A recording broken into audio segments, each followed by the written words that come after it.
Hey everyone, Greta here. When you are doing the crow pose Bakasana, do you feel the body really heavy? Or maybe you can only hold for a very short amount of time? Actually, when we are doing a crow pose, there is a lot of details to take care of. So let's check out the common problems that we might have and see how we can fix it. Situation number 1, body feels heavy. So if that is you, chances are you might not be leaning forward enough. And all arm balances are like physics, okay? So you need to shift the body to a certain degree or certain extent for the body to become light so you can actually float. So if you are here, if you're like, oh, I feel really heavy, it cannot hold, then you might want to experiment to shift a little bit more forward. And I do understand that it's quite fearful. It's very intimidating, especially in crow, because it's very easy to face plant, right? So how to tackle this situation? Grab a few pillows. As many pillows as you need. Build a fort. Grab blankets, cushions, even a mattress if you want to, but don't practice on a mattress though, okay? So making sure that you have enough cushioning. So if you do have to face plant, it will be a soft landing.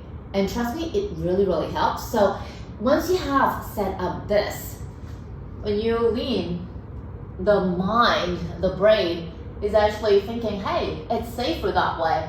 So you might be able to lean a little bit more forward so the body becomes lighter so that you can actually hold longer here. Second scenario, are your knees very, very close to the elbows? Okay, if you are, then that could be another reason why the body feels heavy. Now, when we're in arm balance, especially in crow pose, the more compact you are, the lighter you get because everything could just hug in a little bit more. So if your knees are really close to the elbows, then just check out, how far the thighs are away from the body.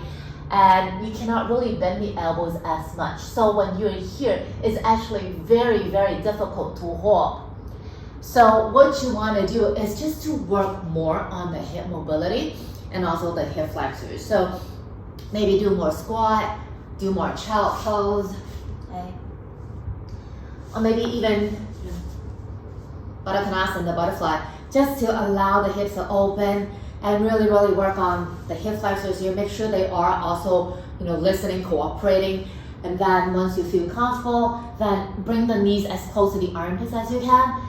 And once they are in place, you actually want to keep them in place as you lean forward. So don't let your knees slide out. And then when your body becomes more compact, everything could hug in a little bit better, and then you can hold longer and feel lighter. Third scenario, when you're in the pose, are you just hanging out there? Or you continue to work really hard to push the floor away, to elevate everything up? Now there's a misconception, when you look at someone doing crow pose, be it in person or on social media, I just see them kind of chilling out.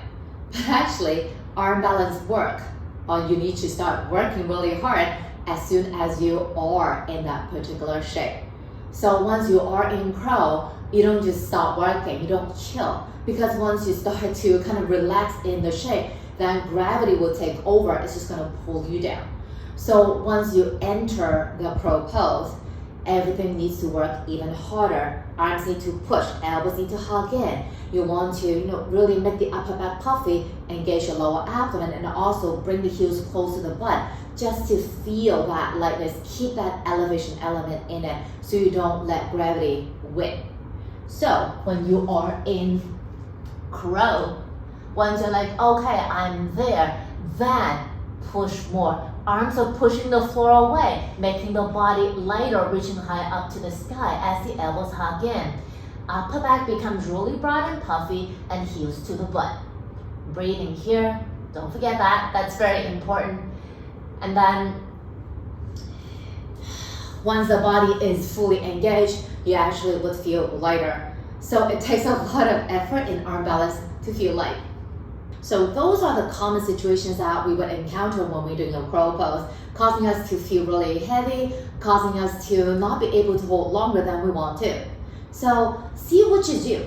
maybe it's one, or maybe it's more than one, maybe it's all of the above. Okay, so give it a try, let me know how it goes, and don't forget to breathe when you're practicing, and don't forget to take breaks. Right? So please like, comment, and share my video, and subscribe to my channel if you haven't already done so. I'll see you again soon. Take it easy.